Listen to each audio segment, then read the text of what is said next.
Fast and Furious 9 is the latest film from Universal Pictures. It opened in Australian cinemas on June 17 and in the UK and the US on June 24 and 25 respectively.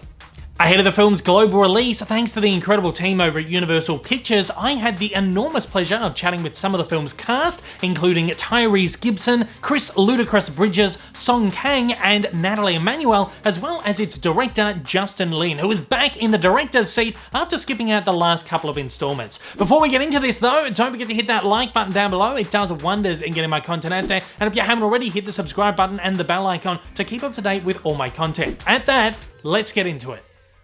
Hi, I'm Dave. I'm calling in from Melbourne, Australia this morning. How are you, Justin? Good. How are you? I'm doing very well, thank you. Firstly, I have had the chance to check out the movie. I've seen it twice now, actually. Really loved it. It's so much fun. Thank you. Not a problem. You are the longest-serving director in the Fast franchise. You've directed installments 3 through 6.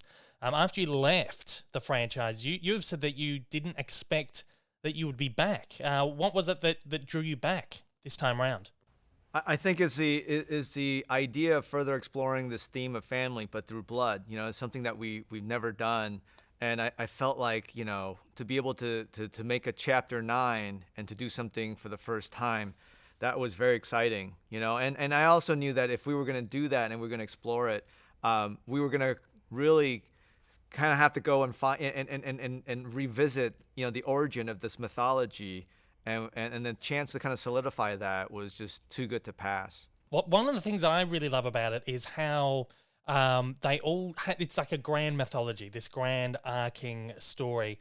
And the way that particularly you are able to build the films around Tokyo Drift, which originally was essentially like a spin-off film, kind of to the side, didn't have any of the main cast or anything. With this film, you get to delve deeper into that connective tissue of the franchise. What was this like for you?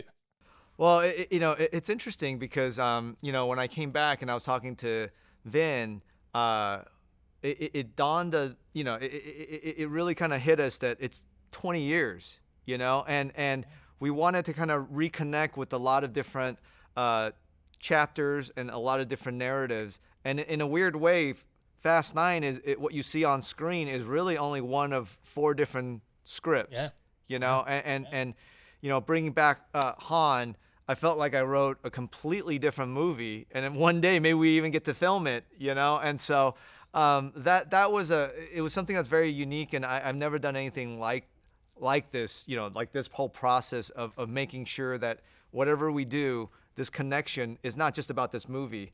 It's like this movie is a connection of 4 different movies, it feels like. Yeah, since you left, the franchise has grown exponentially. Not only have the stories grown bigger, more bombastic, the cast has altered, you have lost characters along the way, you have inherited characters from the last couple of movies. Did this pose a challenge for you? Did you feel like you kind of had to recalibrate when you got back into it, or was it just like, you know, second nature? No, one of I think it's a good problem to have is trying to fight for real estate to hopefully do justice to every character, you know. And I think this universe has really grown, and I think being back and seeing that, you know, wow, like when we started, we were just this little group, and now we've grown like globally, and there's so many other stories. What it tells me is that I hope all those stories we're going to be able to find the right you know, ventures to be able to kind of share with the world. As I did mention, the films go bigger in scope each time. The adventures they go on are bigger. The action set pieces are bigger. Just when you think they can't get any crazier, you guys find a way to just prove us all wrong. Have you ever conceived something that was just so crazy that you had to reel yourself back and kind of go, we can't go there. That's just too far. You know, it's like it's a 2-path thing for us, you know, right? When we develop, I always feel like, you know, the action is secondary to our characters' journey and a theme that we're trying to explore, you know, and so action doesn't actually come in for me until the very end. But then, you know, obviously working on this for years, you know, I have this amazing team, and we're always just kind of throwing things out there, you know, and space was thrown out there a while ago, and I don't think any of us thought like that was actually going to be approached. I think that's part of kind of the process for us, and it felt like on this one, I feel like, and I hope we've earned it. Yeah, absolutely. Look, thank you so much for your time once again. The film is so much fun. I really, really enjoyed it, and all the best with it. Thank you again. Thank you. Thank you. Hi, I'm Dave. I'm calling in from Melbourne, Australia this morning. How are you? I'm pretty good, man. How you doing? I love Australia. Yeah, I'm doing very well. Oh, thank you.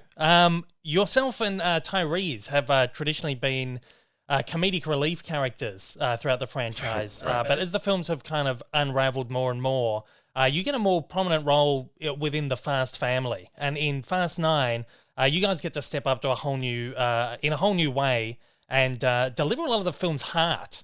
Tell me what it's been like to explore and refine your character, I guess, sporadically over the last nearly 20 years. Yeah, that's what I always fight for, man, is to evolve the character, to progress. And, even me starting to get fight and action sequences and scenes, that's what's most valuable to me, because I want to get a piece of the action, and we're finally getting it. Going into outer space, us always being funny, having a fight scene in the back of a moving truck. I mean, listen, we just continue to up the ante and have fun. Yeah, like you said, you go into space in this one. It's just each film gets crazier and crazier, and this is possibly the craziest moment in the entire franchise. How do you react when you get the script and you open it up and you go, hang on, we're actually doing this. We're going to space. Man, listen, I am happy as hell because we're beating Tom Cruise to the punch, man. And Richard Branson and Elon Musk. So going to outer space was really big for me. I read the script and I was like, yes. Now I can't wait for everybody to see it for themselves. Absolutely. It's such a terrific sequence. What I really love about this one as well is that it makes really great use of that sequel trope where you split the characters off into their own adventures. And you not only get to go off with Tyrese's Ronan, but with Nathalie Emmanuel's Ramsey as well. You make this really fun trio. How exciting is it to kind of work in these smaller ensemble pieces within this grander film? Man, it's great to work in these ensemble pieces, man, because we're all family off screen as well as on screen, and that's what makes the chemistry so great. So, adding different characters, you have some characters that are dying, some characters coming back to life. It just lets you know that the Fast franchise, you never know what to expect, so we keep them guessing every time. So thank you so much for your time. I really appreciate it. All the best with the film. It's fantastic, and you're terrific in it yourself. Thank you, man. That means the world to me. Hi, I'm Dave. I'm calling in from Melbourne, Australia this morning. Firstly, I really love the movie. You are terrific in it. Roman and Tej have traditionally sort of been kind of comedic relief characters throughout this saga. But the great thing is that as the movies go along, the characters kind of get to unravel a little bit. And, by the time we've come around to Fast 9, you've got more of a prominent role kind of within the family. What's it been like for you to explore and refine this character over the course of, I guess, almost 20 years, culminating with Fast 9? Fast 9, for me, there was some conversations about, what does growth for Roman look like? And what you will find is, of course, they're still funny, there's some humor, there's some action and energy, and there's some banter between Roman and Tej, but what you're gonna find is this is the first movie where I get aggressive and I get into some dramatic scenes that isn't followed by a punchline to make people laugh.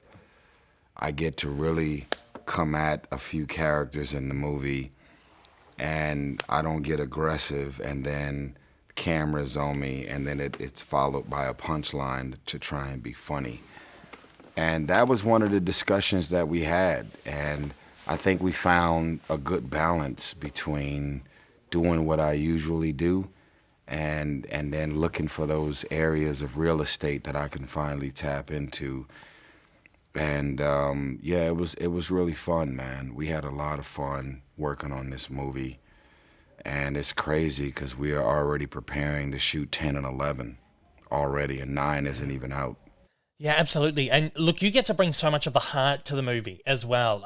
Roman and Tej and Ramsey kind of go off on their own adventure. This movie splits all the characters apart and everyone kind of goes off in their own separate ways. What was it like for you to kind of work in this smaller ensemble piece, independent from the rest of the cast, and kind of get some really great character moments?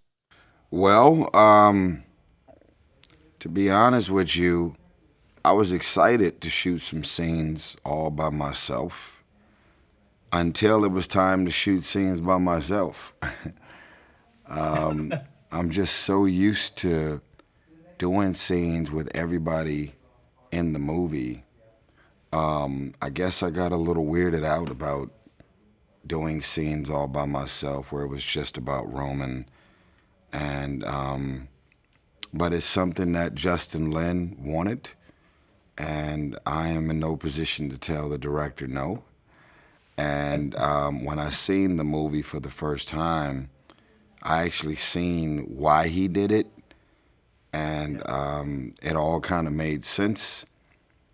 I think what he really wanted to do is he really just wanted to play with people's emotions in and around what might happen to Roman. And I remember what I filmed, and even I was on edge. I was like, you know, so yeah, it was an interesting choice. Yeah, and just lastly, there are some crazy moments in here. You get probably the craziest moment in the Fast franchise to date. What's it like when you open up the script and you kind of go, okay, we're going here. We're actually doing this now? Well, there's one scene and one moment in the franchise that I can't really speak on. It's a bit of a gag order. Yeah. That's there, but yeah. Nothing really surprises me anymore, man. I think between the Fast and the Furious and Transformers, bro, I get to the set and I'm like, what are we doing today? And God is good, man. If it all ended tomorrow, I can't believe my life, you know. It's beautiful. Yeah. Man, you are fantastic. You've done a brilliant job in all these movies. This movie is fantastic again. Thank you so much for your time. I really do appreciate it. Thank you very much, sir. I appreciate it. Hi, my name's Dave Lee. I'm calling in from Melbourne, Australia this morning. It's an absolute pleasure to be speaking with you. How are you? I'm great. Thank you so much. Not a problem at all.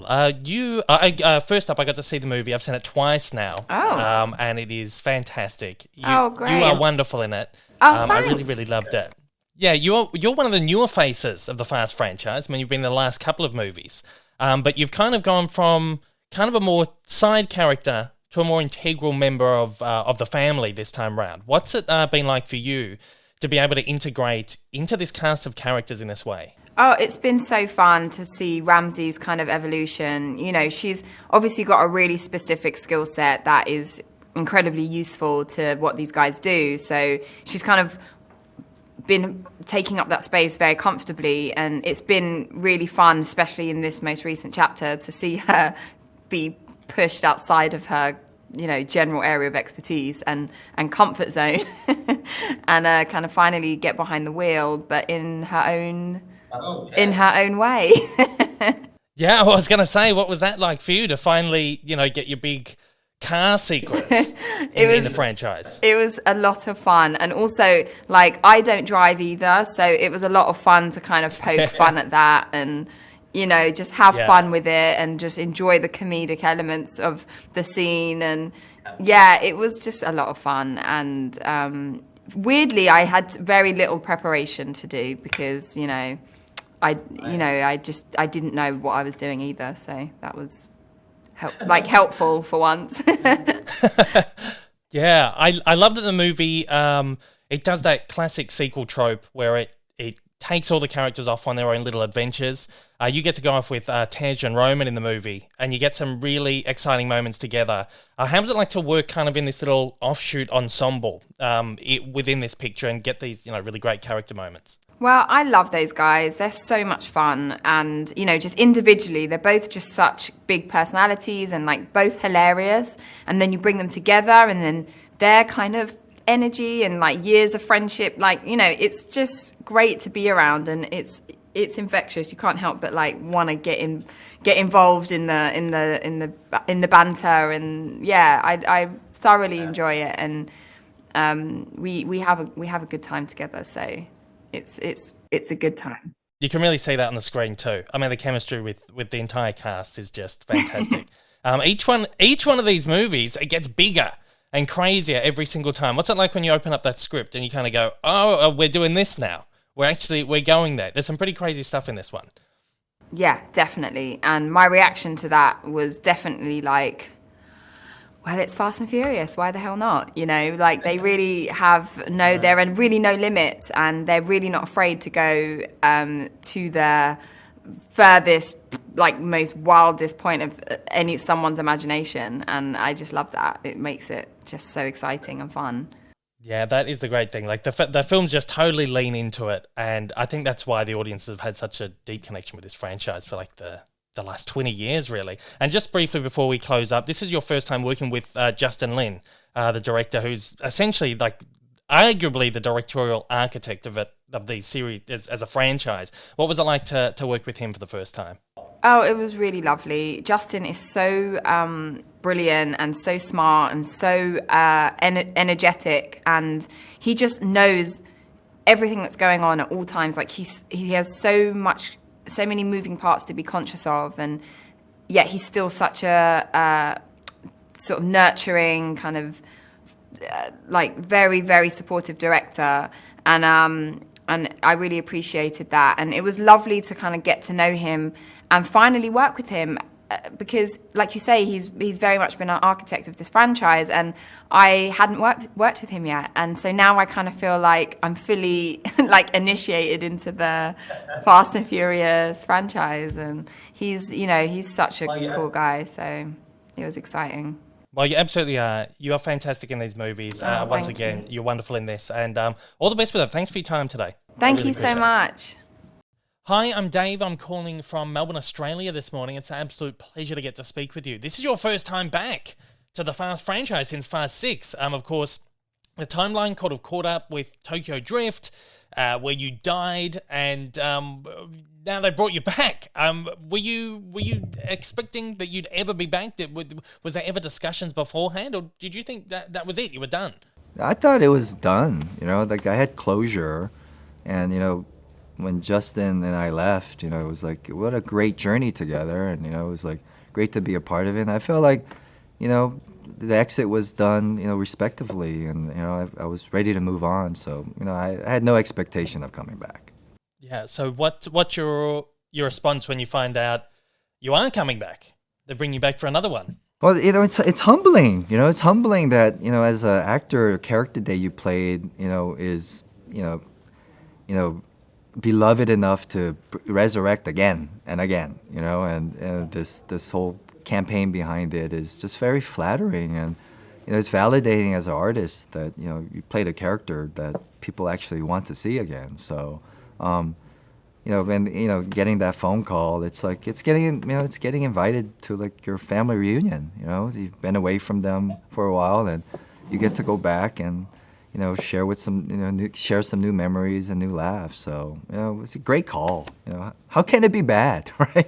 Well, exactly right. And the most wonderful thing is, your first one was Tokyo Drift, and that was originally kind of like a side project, like a little spin-off film.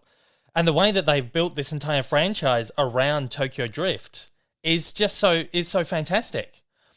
And being out of the franchise for the last couple of films, this one really kind of delves into where Han has been for the last couple of movies. And I spoke to Justin yesterday, and he was talking about how when he was dealing with those sequences, it was almost like he was creating a separate movie within a movie. How was it like to work on this part of the film? Oh, great. It's great to have that ability to, tap into different dimensions of a character, right? Like, there's limited real estate in a film anyway. So, the fact that you get to actually go and, recall, storylines that didn't exist, and, and create these flashbacks, and, develop new characters, and give reason to why, and create different layers is like, because that was never expected. It was never in the script. So, it's like, wow. right? So you know, it's yeah. I mean, it's just flattering, man. It's like if you keep thinking the character's dead, it's over. You know, the game's done. But then we're back, and we're back, right? You get some really fantastic moments in this too. Some great action scenes, and I mean, what's it like just diving headfirst back into all the craziness that is the Fast franchise? Oh yeah. You know, it's harder as you get older because they expect you to just jump in like you're 20 years old, right? Or like but look, I'm older, man. My back is not that great, and it's harder to get up, you know. And those action scenes are not that easy to do anymore. But jumping into the character and into the set and with the cast and crew, it's very easy because a lot of the crew members, you know, have been there since the first movie, so you know they've been carrying over. So when you go back to set, it's literally like a family reunion. So there's a lot of familiar faces. You know, the costume designer's been with us since I think Fast and Furious 2. You know, so you know, there's just a lot of history. It's a lot of familiar faces. So very easy, very easy. That's awesome. Look, I love the film. I've seen it twice now. You are fantastic in it. I really appreciate getting a chance to speak with you. Thank you so much for your time today, and all the best with it. Thank you for your time. Thank you. Once again, Fast 9 lands in Australian cinemas on June 17th, 2021, and across the UK and the US between the 24th and the 25th. Thanks again to the incredible team over at Universal Pictures for making this a possibility, and thanks to everybody out there for watching. I'll see you on the next one. Take it easy. Hey everyone, if you haven't yet, smash that big old subscribe button up on your screen to keep up to date with all my content, and hit that like button down below. Also, don't forget to check me out on social media, and please consider supporting me over on Patreon for as little as $1 a month for exclusive videos, early access content, and to get your name up on the screen. Thanks again for watching.